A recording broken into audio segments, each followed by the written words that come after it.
gimana melihat perbaikan rumput GBK menjelang laga besok, Pak? Ya alhamdulillah, kan memang saya sama Pak Dirut GBK punya komitmen sama-sama bahwa kita harus terus mengeratkan yang namanya jadwal-jadwal supaya jangan sampai juga negara kita tidak juga ada tentu konser atau hiburan lain-lain, tetapi prioritas daripada tim nasional sepak bola juga harus dijaga. Nah alhamdulillah ini contoh yang bagus, di mana kita PSSI, karena wilayah GBK ini kan dikelola oleh beliau, kita pengguna fasilitas. Nah ini alhamdulillah ini contoh yang baik bagaimana kita sama-sama ketika jadwal tim nasional itu sudah kita bicarakan, beliau tetap juga bisa melakukan kegiatan-kegiatan untuk mempromosikan negara kita seperti buat konser dan lain-lain. Sama tugasnya kita tim nasional menjaga performance tim nasional kita, juga mengangkat bendera merah putih untuk di seluruh dunia. Nah kita bisa lihat hasilnya. Kalau sinkronisasi ini bisa terjadi, maka nanti tadi kondisi rumputnya bagus. Tadi kita juga diskusi sama beliau mengenai lapangan latihan. Sama, ya kita mesti sinkronisasi karena jangan sampai nanti persepsinya seakan-akan tim tamu tidak dilayanin, gitu loh. Lalu kita juga tim nasional kita terkena cedera karena kualitas. Nah ini sama, habis ini baru yang lapangan latihan. Dan beliau komit. Ya. Dan tadi Pak Sekjen mengusulkan mungkin juga kita bisa menyewa salah satu lapangan untuk selama setahun. Ya, supaya karena memang ini pertama kali saya rasa kita di PSSI ini seluruh timnasnya ya training camp. Ya, karena ini tuntutan FIFA. U17 kejuaraan dunia setiap tahun. U20 2 tahun sekali. Ya, lalu kita juga tim senior kita ya siapa sih yang nggak punya mimpi ingin ke Piala Dunia? Ya, nah ini hal-hal seperti ini ya kita harus serius. Nah karena itu ya U17 ya ini sudah di Solo. Ya terima kasih kepada pemerintah Solo ya Pak Gibran yang memberi kesempatan menjadi tuan rumah, dan kami PSSI pasti menjaga penyelenggaraan ini dengan baik. Dan nanti tanggal TC-nya sudah di sana, nanti pertandingan AFF U16 di sana. Untuk nanti ini sebagai ajang buat kualifikasi juga menuju Asia sebelum masuk ke Piala Dunia U17. Nah, Coach Indra juga tadi malam sudah bermain ya uji coba dengan beberapa tim. Kemarin Ukraine U23 rupanya untuk persiapan Olimpiade. Ya kalau melihat ya oke, tapi perlu improvement. Tapi karena kelasnya di atas, saya rasa oke. Ya itu juga untuk persiapan U20. Makanya pemainnya kan tadi malam yang namanya Kakak masih 17. Jadi yang memang bisa untuk U20 2 tahun lagi. Gitu. Nah sama tim nasional senior ya kita berjibaku untuk yang terbaik termasuk tim nasional putri gitu. Jadi itu yang saya bisa sampaikan sih.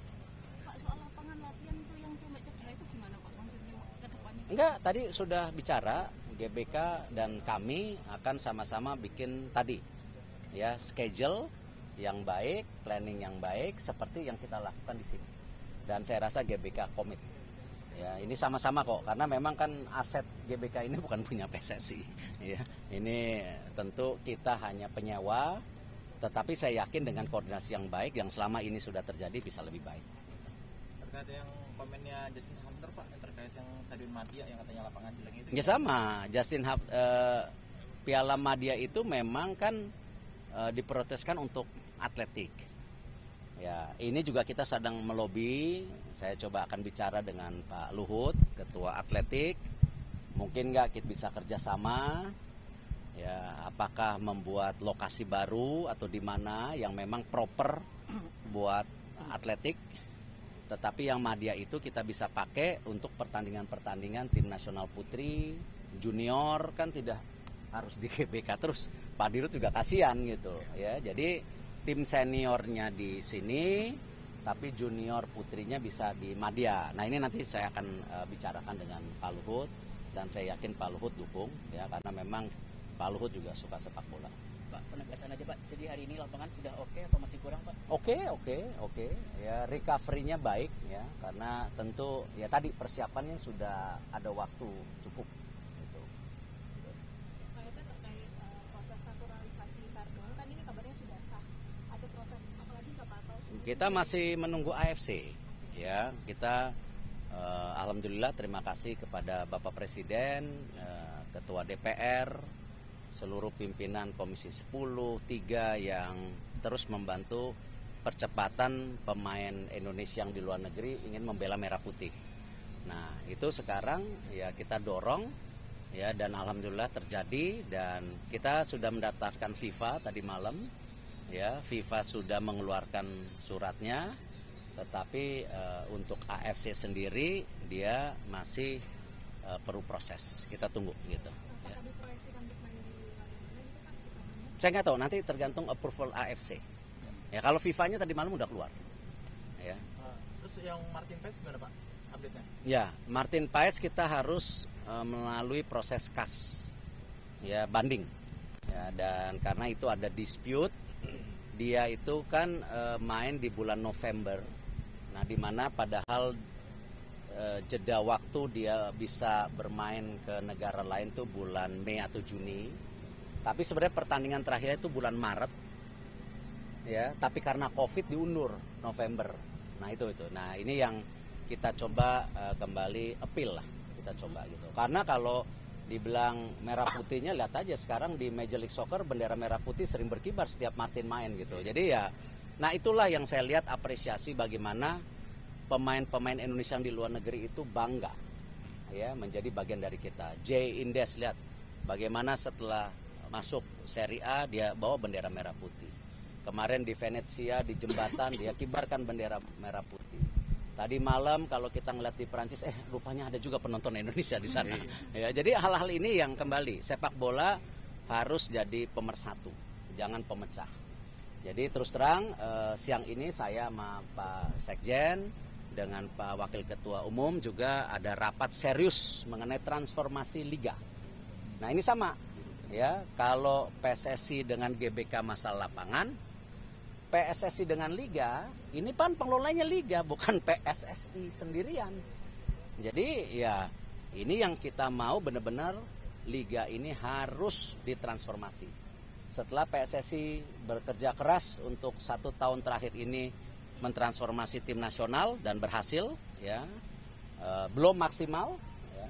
Tetapi untuk liga sekarang 1 tahun ke depan kita akan bongkar-bongkar, kita akan bersih-bersih ya, dan kita akan transformasi liganya ya, bagaimana pengelola klub ya harus sama-sama PSSI bersatu untuk menjadi yang terbaik ya. Nggak mungkin sepak bola yang luar biasa begini masa liga di Asia Tenggara ranking 6 di bawah Filipina.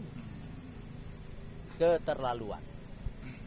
Ya, Liga Asia kita ranking 28, keterlaluan. Ada yang salah. Tapi bukan saling menyalahkan. Makanya saya minta liga ini diperbaikin. Ya, PSSI punya hak ya. Pak Sekjen, coba dijelaskan gimana kalau mengenai liga, Pak Sekjen. Jangan sampai dibilang saya otoriter. LIB. Ya? Yang ini PT LIB kita panggil meeting dengan Pak Ketum dan kita akan benahi untuk kompetisinya. Ya. Erik, mengenai naturalisasi yang ada masukan bahwa harus 60% pemain nasional. Ya, kan opini itu syah ya. Pak Putra Nababan saya kenal baik, dia juga tokoh nasional. Nah, itulah yang kita perbaikin sekarang kan, nasionalisasi itu adalah pemain ya berdarah Indonesia. Nah, mungkin banyak teman-teman yang terpersepsikan seakan-akan nasionalisasi kita seperti yang lalu-lalu. Tidak salah.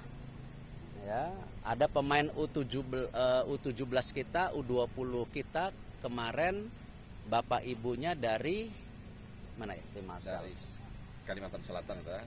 Tapi bapak ibunya kan orang Afrika. Orang Afrika ya. Siapa namanya? Sudan. Sudan. Bapak ibunya Sudan, lahir di sini. Punya KTP, punya dia orang apa ya? Ya orang kita udah lahir di sini gimana ya kan? Nah, jadi kita juga mesti membuka wacana bahwa olahraga ini makin global. Ya, tetapi kita punya strategi besar bahwa namanya naturalisasi adalah pemain berdarah Indonesia. Ya. Dan kepentingan tim nasional bukan klub.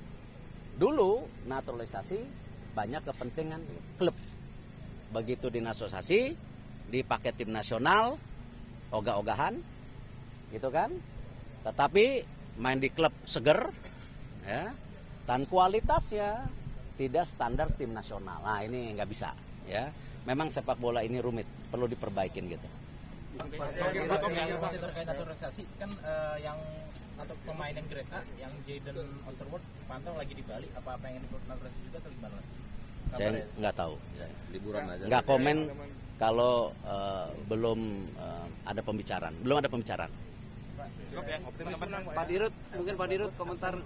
Kali ini Pak. Kenapa? Elkan Bagot kan absen kali ini. Apakah ada kemungkinan dia dipanggil lagi Pak di FIFA match selanjutnya atau tidak? Kan saya sudah sampaikan bahwa kita mesti punya 150 pemain yang kelasnya sama. Yaitu 2x11 di tim senior kelasnya sama. Lalu 3x11 di U22, U23 kelasnya sama dan seterusnya. Artinya apa? Ya pemain-pemain tim nasional ya ketika dipanggil ya dia harus bangga. Kalau tidak ada kebanggaan jangan. Ya, saya tidak bicara 1-2 pemain sama. Ketika 11 pemain tim nasional juga misalnya tidak mau dipanggil ya ngapa kita cari lagi. Gitu.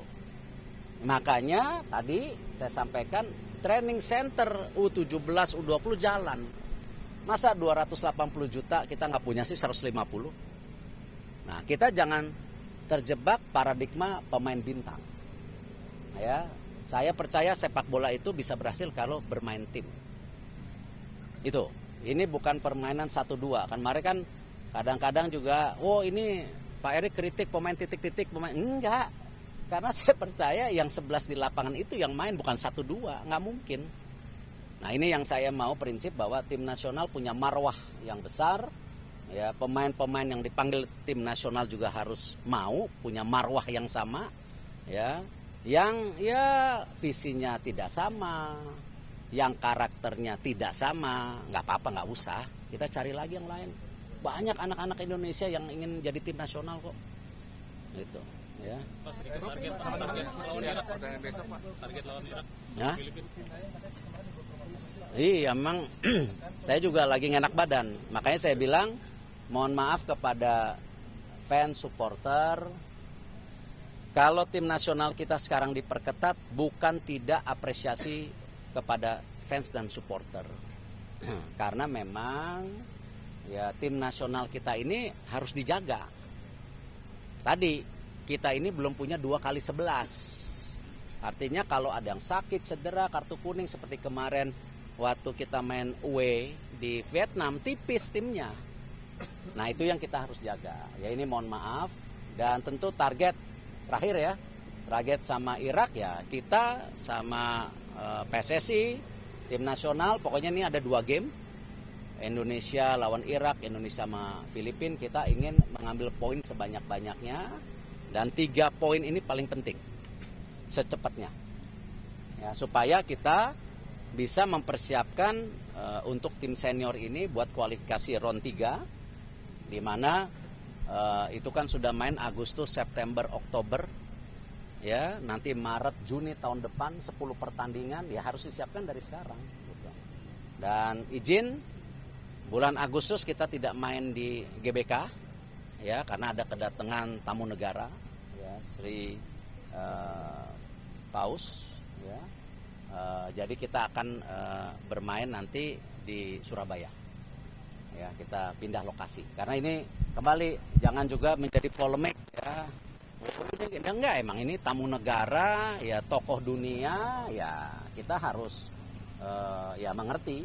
Jadi kita akan bermain di Surabaya. Saya udah minta tim PSSI cek juga rumput di Surabaya, persiapannya begini. Kalau nggak siap ya kita pindah kota lain lagi. Banyak kok kota.